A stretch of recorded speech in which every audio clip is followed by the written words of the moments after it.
As pessoas param seus carros na estrada, saem deles e olham para cima maravilhadas. Nas cidades, todos saem para as ruas. As varandas e telhados das casas estão cheios de pessoas olhando para a lua chocadas. Ela está vermelha. Algumas pessoas gritam que é o fim do mundo, outras procuram abrigo. De fato, a lua branca de sempre agora parece que foi mergulhada em tinta vermelha. Não há necessidade de ter medo se você vir uma coisa dessas. Pelo contrário, curta a vista, pois você testemunhou um fenômeno astronômico raro. Esse é um eclipse lunar total. Aqui está o Sol. Ele fica no centro do nosso sistema solar. Mercúrio, Vênus e aqui estão a Terra e a Lua. A Terra leva 365 dias para orbitar em torno da estrela. Ao mesmo tempo, a Lua gira em torno da Terra e orbita completamente o nosso planeta em 27 dias. A Terra cria uma zona de sombra e, às vezes, a Lua passa por ela. A sombra é em forma de cone e gradualmente se estreita. A Lua está a 384 mil quilômetros de distância. Isso é como 9 comprimentos da linha do Equador. A essa distância, a largura da sombra é cerca de 2,6 vezes a largura da Lua. Quando a Lua está nessa zona, a luz solar direta não a atinge. Ou seja, ela deveria ter desaparecido, mas em vez disso, fica vermelha. Tudo porque os raios do Sol passam pela atmosfera da Terra. Eles se espalham e a maior parte da luz azul desaparece, mas os raios vermelhos e laranja continuam e atingem a superfície da Lua. Pronto, você vê um fenômeno chamado lua de sangue. A propósito, essa curvatura da luz ocorre ao pôr do Sol e ao amanhecer. A atmosfera dispersa a luz azul e você vê um céu vermelho e laranja. Se você estivesse na superfície lunar durante um eclipse lunar total, o planeta Terra estaria exatamente entre você e o Sol. Então, você conseguiria observar o eclipse solar. A superfície da Terra ficaria inteiramente escura para você, e tudo o que veria seria a coroa do Sol iluminando as bordas do planeta. A Terra vista da superfície lunar é quase do mesmo tamanho que a Lua vista da superfície da Terra. Esse eclipse vermelho da Lua é raro porque vários fatores devem coincidir. Um deles é que a Lua deve estar cheia. Normalmente, você pode ver 2 eclipses lunares totais por ano. Em 2038, você poderá ver 4 desses eclipses. E o eclipse em si pode durar até 108 minutos. Mas isso é raro, e a última vez que uma lua de sangue tão longa foi vista foi no ano 2000. Muitos anos atrás, as pessoas não sabiam tantos fatos sobre o nosso satélite, e a visão de uma lua vermelha as assustava. Era tipo um mau sinal e um prenúncio de problemas.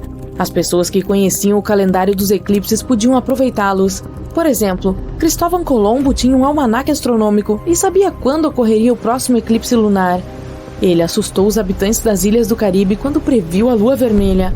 Uma vez, há 4 bilhões e meio de anos atrás, a lua estava uma bola vermelha de lava. Este é o nosso sistema solar. Ele é cheio de poeira e asteroides que estão constantemente se esbarrando, jogando tipo um bilhar espacial. Essa é a Terra. Ela está recém começando a esfriar dos constantes impactos de asteroides e cometas. Mas então, Theia aparece no horizonte. Um planeta do tamanho de Marte. Ele tinha uma órbita caótica e se aproximava da Terra em espiral. O choque foi inevitável e, a certa altura, ocorreu uma das maiores colisões do nosso sistema solar.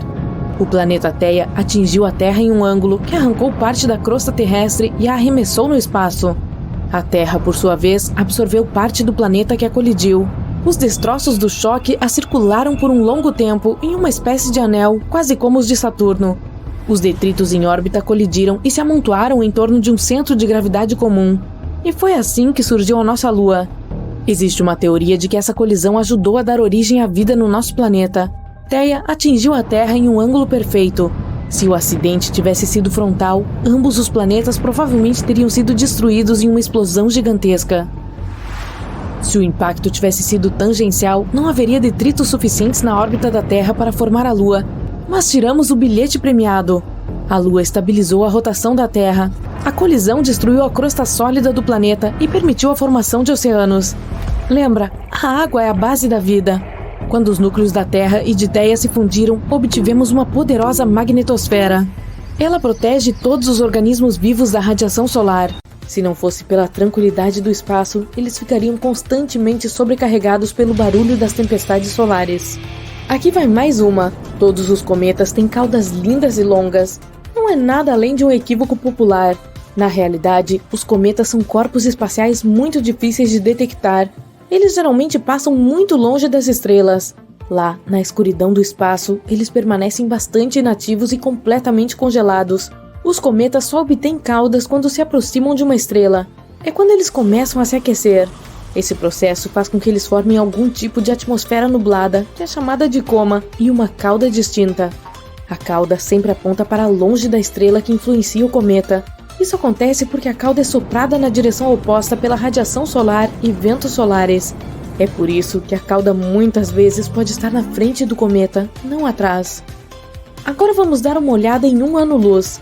Essa mesma noção nos faz acreditar que falamos sobre o tempo, mas na realidade, os anos-luz medem a distância.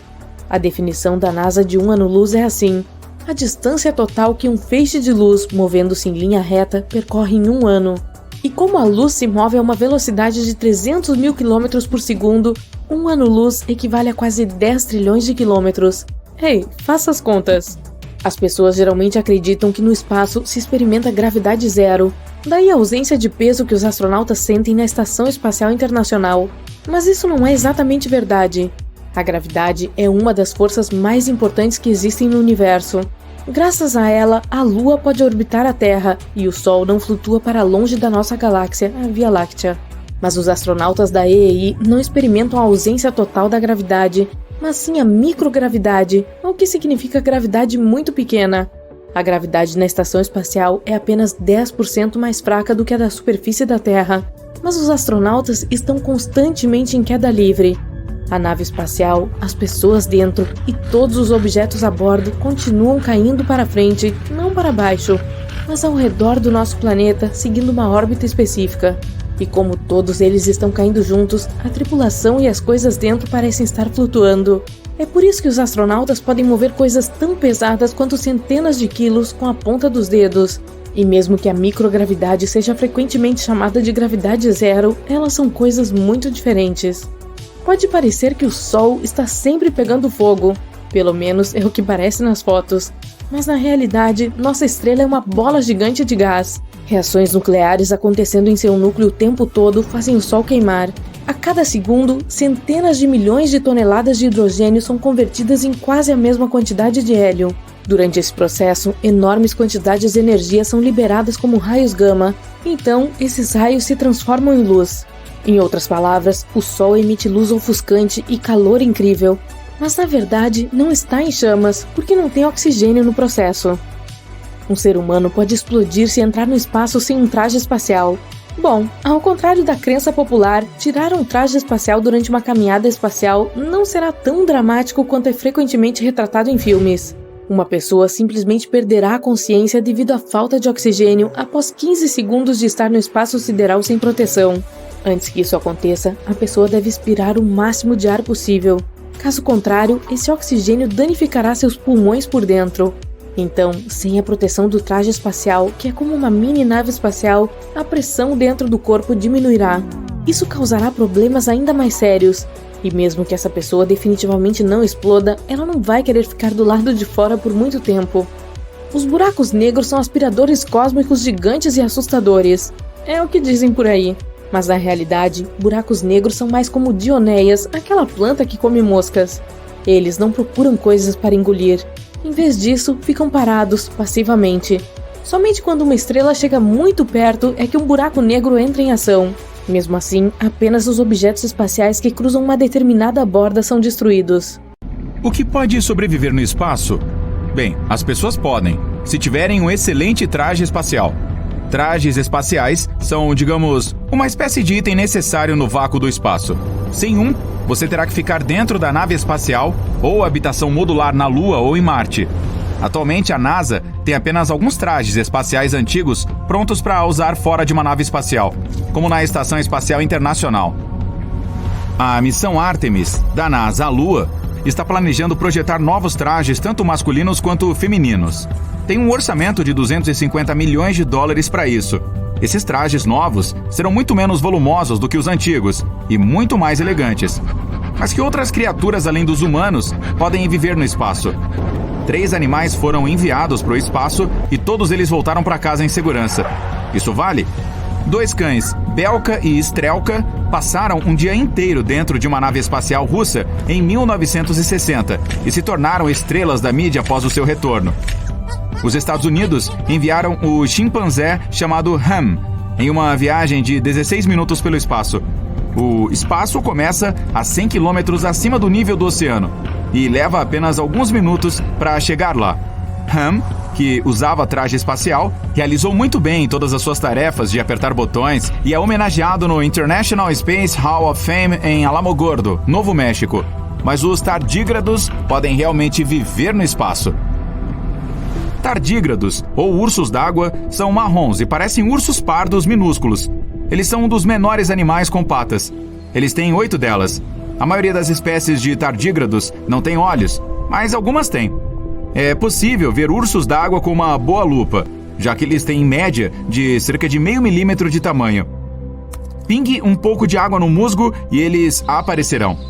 Eles podem caminhar cerca de 1 comprimento corporal por segundo e correr cerca de 2 comprimentos corporais por segundo. Os ovos de ursos d'água são mais fáceis de serem encontrados porque são brancos e claros.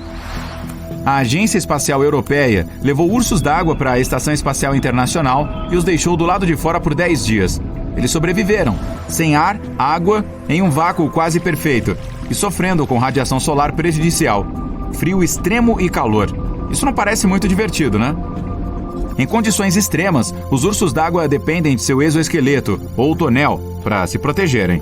Em testes laboratoriais, esse exoesqueleto pode suportar uma pressão imensa de mais de 6.000 atmosferas. Eles têm um traje espacial incrível. Esses animais até foram congelados por 30 anos e, quando aquecidos, reviveram e ainda conseguiram se reproduzir. À medida que buscamos vida no espaço, à medida que exploramos Marte, esses tipos de formas de vida extremas se tornam essenciais para entender o que é possível. Se os ursos d'água podem sobreviver literalmente a todas as condições ambientais, podemos concluir que a vida está em toda parte no espaço.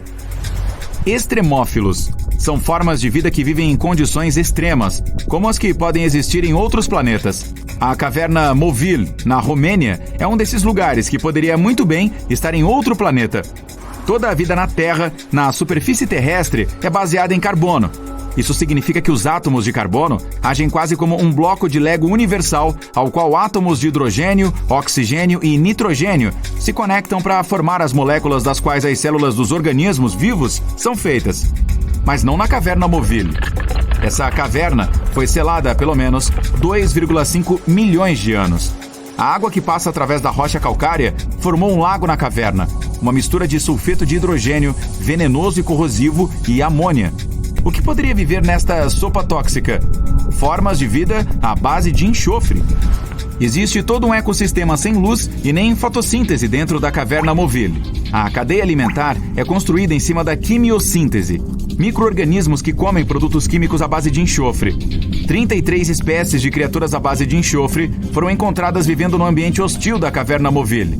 Camarões, escorpiões, centopeias, caracóis, dentre tantos outros.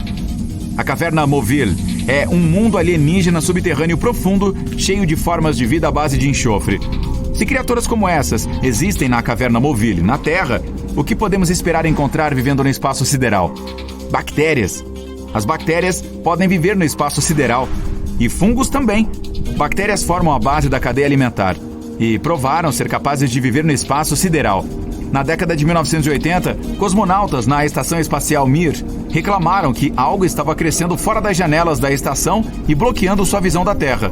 Após a inspeção, descobriu-se que eram bactérias e fungos. As janelas feitas de quartzo estavam sendo danificadas e enfraquecidas pelo que estava crescendo na superfície. A cauda parece um ponto brilhante, com 5 vezes o diâmetro da Lua cheia. Acontece que existem muitos planetas no universo, e até na Via Láctea, que tem água líquida ou congelada sobre eles. O mais próximo está dentro do nosso sistema solar. É a Europa, uma das luas de Júpiter. Os cientistas têm quase certeza de que embaixo da sua superfície congelada existe um verdadeiro oceano. Mas é muito cedo para se animar sobre a possibilidade de vida em tais planetas. A água líquida é apenas uma das muitas coisas necessárias para que a vida apareça em um planeta. Uma estrela na galáxia GSN O69 provavelmente se transformará em um planeta do tamanho de Júpiter nos próximos trilhões de anos. Isso pode acontecer por causa dos encontros regulares da estrela com um buraco negro. Primeiro, os astrônomos notaram explosões incomuns de raios-x estranhamente brilhantes. Eles dispararam a cada 9 horas. Depois de estudar esse fenômeno por algum tempo, os cientistas perceberam que era uma estrela se movendo em uma órbita única em torno de um buraco negro. E aqueles flashes deslumbrantes era o material sendo sugado da superfície da estrela pelo buraco negro. Descobriu-se que, ao longo de milhões de anos, o buraco negro já havia transformado a gigante vermelha em uma anã branca. E esse processo não vai parar. Os astrônomos acharam alguns vestígios de fosfina na atmosfera de Vênus. No nosso planeta, esse gás incolor e inflamável é frequentemente encontrado onde vivem micróbios. Não é à toa que uma nova teoria sugere que pode haver vida em Vênus. Mas mesmo que houvesse alguma vida na estrela da noite, ela só poderia ter aparecido na própria atmosfera dela. Provavelmente nenhum organismo vivo conseguiria sobreviver ao ambiente extremo do planeta. A superfície de Vênus é super seca. Não há água líquida lá. E a pressão é 90 vezes maior do que na superfície da Terra. As temperaturas geralmente passam dos 482 graus Celsius. Isso é calor suficiente para derreter alguns metais. Quanto a passar férias lá, agradeço, mas fica para a próxima. Na verdade, existe um lugar a milhões de anos-luz de distância, onde é uma nuvem espacial flutuante feita inteiramente de água. Ela é tão grande que poderia encher todos os nossos oceanos 140 trilhões de vezes. Um pouco mais do que precisamos. A água na Terra é na verdade um quebra-cabeça envolto em mistério e coberto de enigmas. A teoria mais popular é a de que ela foi trazida ao nosso planeta por cometas e asteroides gelados, que deixaram para trás não apenas enormes crateras, mas também a substância líquida, graças à qual agora podemos nos desenvolver. Mas no espaço há muita matéria orgânica, e sob condições específicas, ele poderia produzir tanta água que seria suficiente para encher nossos oceanos milhares de vezes. Os pesquisadores realizaram um experimento no qual, aquecendo essa matéria orgânica, obtiveram água limpa e óleo. Se isso for confirmado em estudos futuros, pode significar que até o petróleo surgiu na Terra não apenas graças a restos fossilizados de vidas e seres vivos, mas também ao espaço sideral. Pode haver cerca de 6 bilhões de planetas semelhantes à Terra apenas na Via Láctea. Os dados mais recentes mostraram que 1 a cada 5 estrelas parecidas com o Sol podem ter pelo menos um planeta em sua zona habitável. E não é qualquer planeta. Ele tem um núcleo e uma superfície rochosos e é de tamanho comparável ao da Terra. Estando dentro da zona habitável da sua estrela, tal planeta teria grandes chances de se tornar o lar de criaturas vivas. Micróbios, pelo menos.